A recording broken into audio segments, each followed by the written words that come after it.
जहां मैं शाप देता हूं तो श्रीहीन हो जा। तब महाराज श्रीहीन होने का शाप लगा।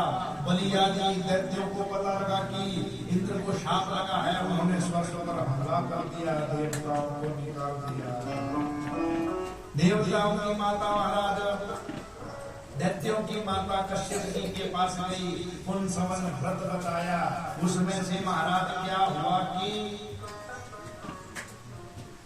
दीदी ने ऐसा व्रत किया कि इंद्र को मारने वाला पुत्र पैदा हुआ। गर्भ में पुत्र भी आ गया। इंद्र को पता लगा। इंद्र ने क्या किया, त्रुटि हो गई दीदी से, कुछ व्रत तो वो महाराज और कश्यप जी ने कहा था कि त्रुटि हो जाएगी तो ये देवताओं का मित्र बन जाएगा। इंद्र गए दीदी के अंदर घुसे, अपने वज्र से महाराज उसके 7 टुकड़े कर दिए, लेकिन मरा नहीं, एक के 7 हो गए। इंद्र ने कहा मरा क्यों नहीं, तो 7 के और 7 कर दिए। कितने हो गए?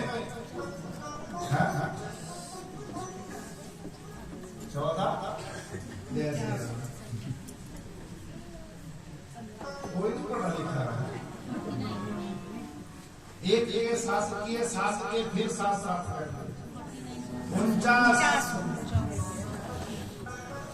49 हो गए। यही बल तो 49 है। 49 प्रकार की हवा होती है।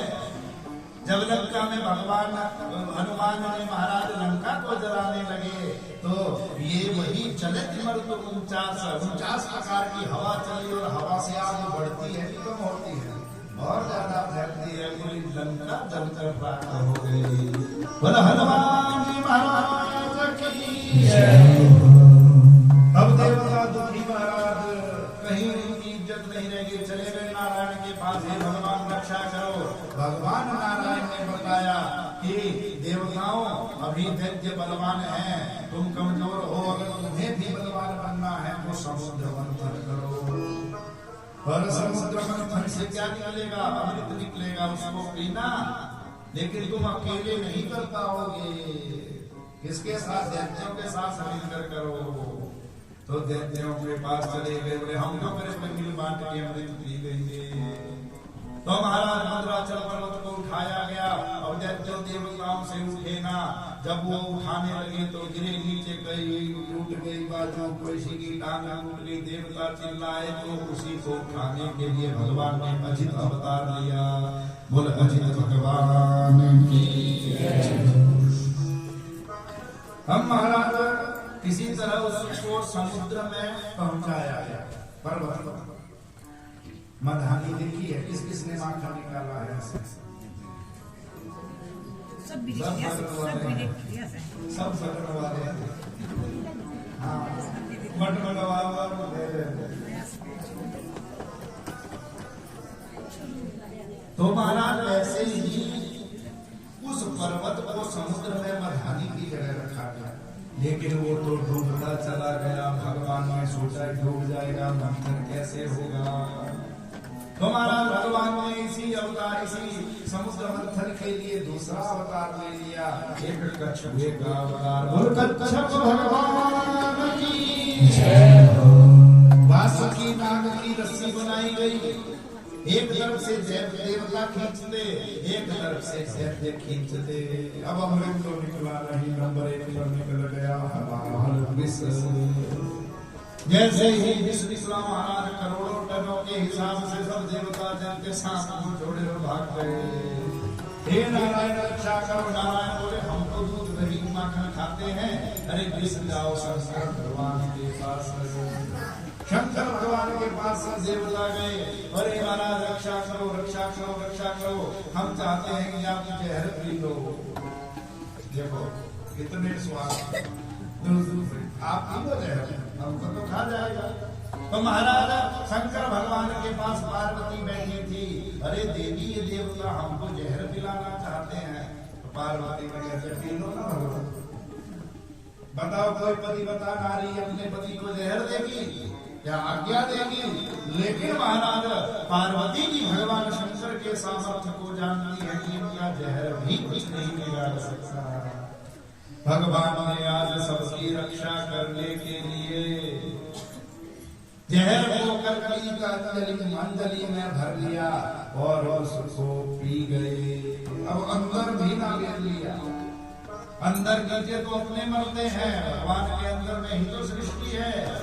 कहाँ निकाले तो ये सब मरते हैं, तो उसको कंठ में धारण कर लिया। उसको जहर इतना खतरनाक जहर था महाराज कि उनका कंठ ही नीला हो गया। और भगवान का नाम क्या हो गया? बोल नीलकंठ भगवान की जय। हम महाराज जहर तो समाप्त हो गया, मंथन फिर प्रारंभ हुआ। दूसरी बार काम धेनु भैया निकले आई, ऐसी गाय जो कामना को पूरी करती थी, सब ऋषियों को दी। ये महाराज चंद्रमा निकले आया। चंद्रमा को भगवान शंकर के माथे पर प्रतिष्ठित किया गया। उच्चे श्रवा घोड़ा निकला एक मंथन से, और उच्चे श्रवा बलि ने ले लिया, ऐरावत हाथी इंद्र ने ले लिया। कल्प वृक्ष स्वर्ग में स्थापित हुआ। अप्सराएं निकली, अप्सराएं स्वर्ग चली गई, और वारुणी मदिरा की शराब किसको दी गई? राक्षसों को। इसके बाद लक्ष्मी निकली महाराज। हाँ, लक्ष्मी भी समुद्र की बेटी है। चंदा को मामा क्यों कहा जाता है?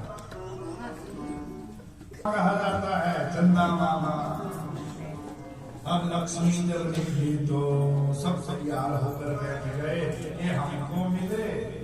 लेकिन महाराज सबसे पहले देखा भगवान शंकर भी लाइन में बैठे हुए हैं।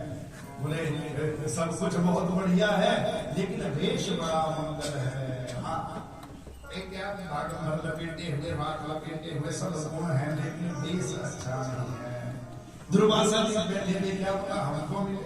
बोले बोले मैं भी बड़ी तपस्या है, लेकिन गुस्सा नाक पे रहती है। तो और नारायण भगवान ध्यान ही नहीं दे रहे थे, लेकिन लक्ष्मी देख कर रहे यही तो है। तो महाराज लक्ष्मी ने वरमाला भगवान विष्णु के गले में डाल दी, और 14वें रत्न के रूप में महाराज भगवान धन्वंतरी प्रकट हुए। बोल धन्वंतरी भगवान की जय।